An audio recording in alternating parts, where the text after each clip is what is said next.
자, 이번 시간에는 루핑 스테이트먼트, 한국어로는 반복문이라고 하는 것을 살펴보겠습니다. 사람이 잘 못하는 대표적인 일, 반복적인 일이죠. 반복적인 일을 하다 보면은 지루해하고 실수하고 너무 많은 시간을 사용하게 됩니다.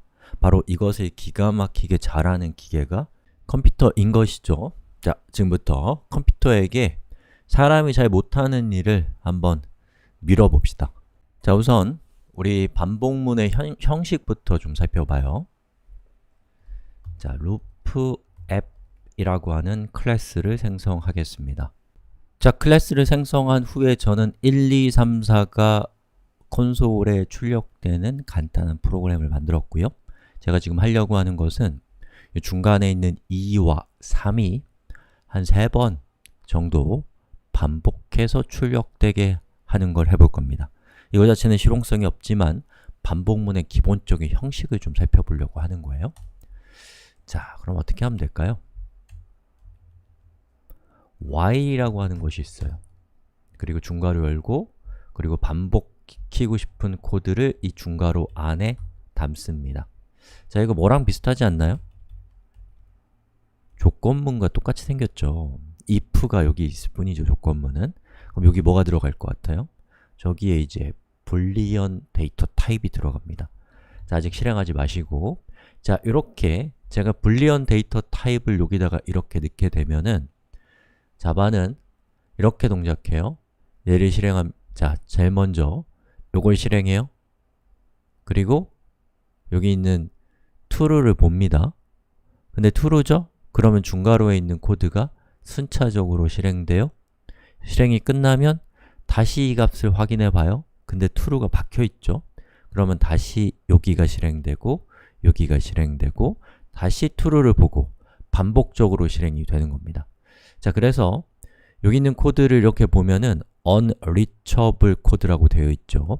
즉, 실행될 리 없는 코드다 라고 우리한테 이제 에러 같은 거를 이렇게 보여주는 거예요. 이거 코드 잘못 짜신 거 아니에요? 이런 뜻인 거죠.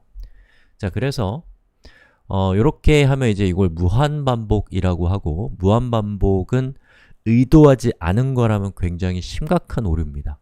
왜냐하면 컴퓨터 프로그램이 그냥 우리가 소위 얘기하는 뻗어버리는, 죽어버리는 상태가 와버릴 수가 있거든요. 자, 그럼 이제 어떻게 해야 되냐? 제가 지금 하고자 하는 것은 여기 있는 이 두 줄의 코드를 3번 반복하는 거예요. 자, 그러기 위해서 우리가 반복적인 작업할 때 우리도 뭐 해요? 손가락에다가 숫자를 세잖아요. 마찬가지로 숫자를 세기 위해서 i라고 하는 변수를 사용합니다.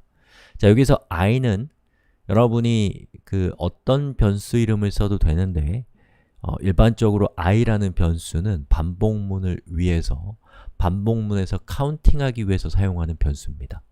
자, 그리고 이 반복문의 실행이 끝날 때마다 i의 값을 1씩 더하는 거예요. 그러면 i가 처음엔 0이었죠. 0 더하기 1은 1이죠.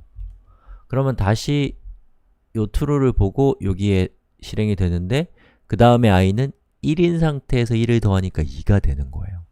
즉, 이 코드를 통해서 i의 값을 1씩 증가시킨다 라는 겁니다. 자, 그런데 이렇게 코드를 짜도 되는데 좀 귀찮잖아요? 그러면 i++ 하면 이 위에 있는 코드와 똑같은 코드입니다. 기억이 안 나면 위에 있는 코드를 쓰시면 됩니다. 자, 그리고 마지막으로 중요한 거, 여기 true라고 제가 고정시켜 놓은 저 부분을 어떻게 바꾸면 될까요? 이게 정말 신박한 거죠. 자, 저기를 i가 3보다 작다 라고 하면 됩니다. 요걸 이제 2로 해야 될지, 또 얘를 같거나 작다 뭐 이런 걸로 해야 될지, 이런 게 좀 헷갈리실 건데 원래 헷갈려요. 이거 어려운 거예요. 특히나 경계의 문제는 항상 헷갈립니다. 자, 그럼 어쨌든 실행을 시켜봅시다. 자, 실행시켰어요. 1, 2, 3, 2, 3, 2, 3, 4. 잘 동작한 것을 볼 수가 있습니다. 자, 이해가 안 가시면 이렇게 브레이크 포인트를 찍고요. 그리고 디버거로 실행을 한번 시켜보세요. 자, 그럼 어떻게 돼요? 자, 여기 보시는 것처럼 현재 i의 값이 0이죠? 아직 i의 값은 세팅이 안 됐네요. 이렇게 하면 i의 값이 뭐예요? 0이잖아요. 그쵸? 그리고 여기 보시면 이 디버거에 단축키가 있어요. F6이에요. 자, 제가 F6을 누르면 이렇게 2가 실행되고 3이 실행되고요. 그리고 현재 i의 값이 0인데 이걸 실행하면 어떻게 돼요? 보시는 것처럼 i가 1이 됩니다. 그리고 i와 3이 i가 3보다 작으냐? 라는 걸 체크하잖아요. 작잖아요. 그러면 참이니까 다시 얘가 실행이 되고 다시 확인하고 실행되고 다시 확인한 다음에 더 이상 작지 않으니까 이제 4가 화면에 출력되는 것입니다. 자, 이렇게 동작하는 거예요. 아시겠죠? 자, 그래서 이 while문이라고 하는 걸 통해서 여러분이 반복적인 작업을 컴퓨터에게 시킬 수 있습니다. 엄청나게 중요한 기능이에요. 자, 그런데 이제 while문의 경우에는 이게 좀 뭐랄까 아주 원시적이고, 원시적인 건 나쁘다는 뜻이 아니에요.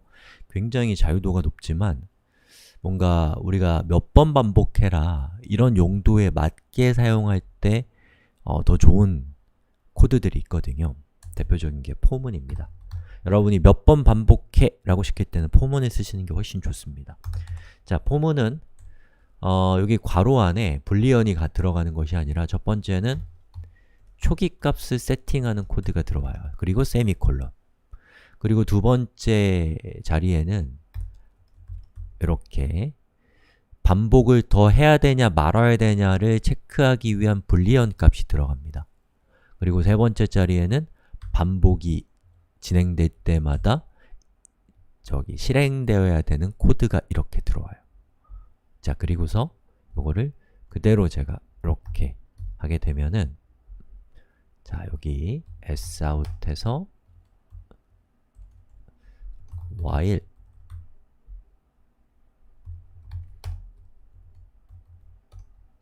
for 이렇게 해서 제가 구분을 시켜볼게요. 제가 여기 i를 썼는데 위에서 i를 썼기 때문에 i를 쓸 수가 없습니다. 그래서 저는 이걸 j로 바꿨습니다. 자, 그리고 한번 실행을 시켜볼까요? 하나, 둘, 셋. 자, 이렇게 실행시키면 보시는 것처럼 for에서 이렇게 반복적으로 실행됩니다. 자, 이 for는 어떻게 동작하냐면 무조건 제일 먼저 얘가 한 번 실행돼요. 얘는 딱 한 번 실행되도록 약속되어 있습니다. 자, 그리고 여기 있는 이 값을 체크해요. i가 0이니까 3보다 작죠? 그럼 얘가 쭉 실행됩니다. 그리고 얘가 먼저 실행돼요. 그럼 i가 1이 되죠? 그럼 1, 그 다음에는 얘가 실행되도록 약속되어 있어요. 참이죠? 그럼 얘가 반복적으로 실행됩니다. 그리고 다시 얘가 실행되고 얘가 실행돼서 true라고 한다면 얘가 실행되는 거예요. 자, 그래서 여기 있는 while문은 굉장히 자유도가 높은 코드입니다. 예. 그렇기 때문에 얘도 아셔야 돼요. 자, 그런데 이 while문의 경우에는 예를 들어서 여기에 1억 줄의 코드가 끼어 들어갈 수도 있겠죠. 그리고 여기도 1억 줄의 코드가 끼어 들어갈 수 있을 겁니다.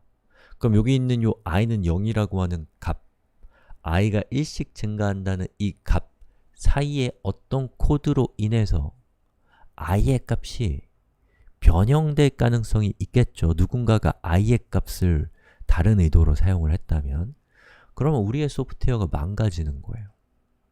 즉, 반복과 관련된 필수적인 이 세 가지 요소들이 서로 멀리 떨어져 있다 보니까 저 각각의 요소들이 서로 관련되어 있다는 것도 분명치 않고 또 여러 가지 간섭으로 인해서 코드가 망가질 가능성이 굉장히 높다는 겁니다.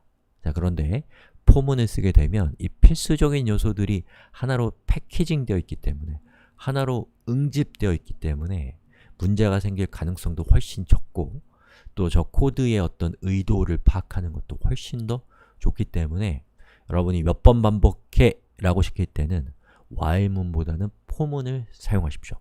자, 이렇게 해서 반복문의 기본적인 형식을 살펴봤는데 여기서 살펴본 내용은 실용적인 것이 없었습니다. 우리 실용적인 것으로 가기 위한 다음 단계로 넘어가 봅시다.